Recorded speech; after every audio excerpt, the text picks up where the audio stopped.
Breaking చూస్తున్నాం. Tirupati assembly returning అధికారి కార్యాలయం వద్ద హైటెన్షన్ వాతావరణం నెలకొంది. నామినేషన్ దాఖలు చేయడానికి వైసీపీ అభ్యర్థి మోహిత్ రెడ్డి, టీడీపీ అభ్యర్థి పులివర్తి నాని భారీ ర్యాలీగా ఆర్డీఓ ఆఫీస్కు చేరుకున్నారు. ఆఫీస్ ఆవరణలోకి టీడీపీ కార్యకర్తలు చొచ్చుకొచ్చారు. దీంతో వారిని పోలీసులు అడ్డుకున్నారు. ఎయిర్ బైపాస్ రోడ్డు మొత్తం ఇరు పార్టీల కార్యకర్తలతో నిండిపోయింది. ఇరు పార్టీల నినాదాలతో ఆ ప్రాంతమంతా హోరెత్తింది. ఈ క్రమంలో పోలీసులకు టీడీపీ కార్యకర్తలకు మధ్య తీవ్ర వాగ్వాదం చోటు చేసుకుంది. దీంతో ఈ ప్రాంతమంతా రణరంగాన్ని తలపించింది. ఇరు పార్టీల కార్యకర్తలు ఒకరిపై మరొకరు రాళ్లు రువ్వుకోవడంతో పార్టీల కార్యకర్తలకు తీవ్ర గాయాలైనట్టు తెలుస్తుంది. దీంతో పోలీసులు లాఠీచార్జ్ చేసి పరిస్థితిని అదుపులోకి తీసుకొచ్చారు.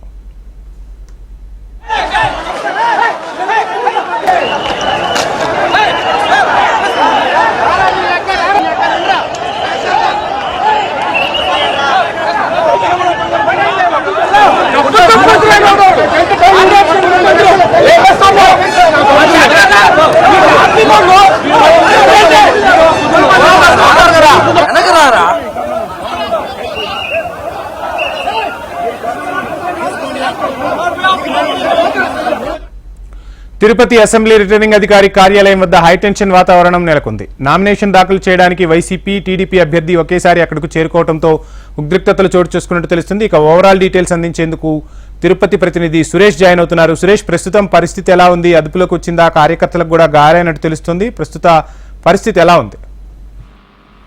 రైట్ వంశీ, ఏదైతే చంద్రగిరి నియోజకవర్గ సంబంధించి తెలుగుదేశం, వైసీపీ అభ్యర్థుల నామినేషన్ వేయడానికి భారీ ఎత్తున ర్యాలీగా బయలుదేరి తిరుపతి రూరల్ ఎంఆర్ఓ కార్యాలయం చేరుకున్నారు. ఈ సందర్భంగా ఇరు పార్టీ నేతలు ఒక్కసారిగా చేరుకోవడంతో భారీ ఎత్తున ఎయిర్ బైపాస్ రోడ్డు మొత్తం పార్టీ కార్యకర్తలు నిండిపోయింది.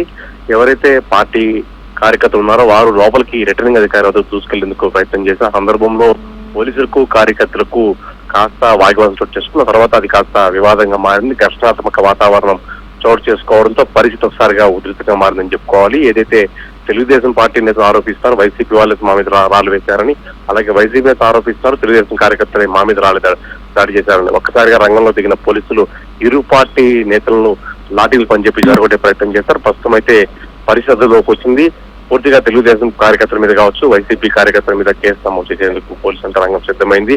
అయితే పూర్తిగా ఇది వైఫల్యంగా చెప్పుకోవాలి. ఎందుకంటే ఆ ఎంఆర్ఓ కాలనీ వద్ద పూర్తిగా అభ్యర్థుల నామినేషన్ కి భారీ ఎత్తున చేరుకోవడంతోనే ఈ ఘర్షణ వాతావరణం చేసుకుంది. ఇరు పార్టీ నేతలు ఒకరొకరికి ఎదురు పడడంతోనే అభ్యర్థులు ఒకసారిగా రావడంతో దీనికి కారణంగా తెలుస్తుంది. భారీ ఎత్తున జనాల మధ్య నామినేషన్ వేయడానికి ప్రయత్నం చేసే సమయంలోనే ఈ ఘర్షణ వాతావరణం చోటు చేసుకుంది. ఒకసారిగా పరిస్థితి దాటి సమయంలో పోలీసులు లాఠీలకు పనిచేస్తారు. ఆ తర్వాత పూర్తిగా పరిస్థితి అయితే అదుపులోకి వచ్చింది. Thank you Suresh.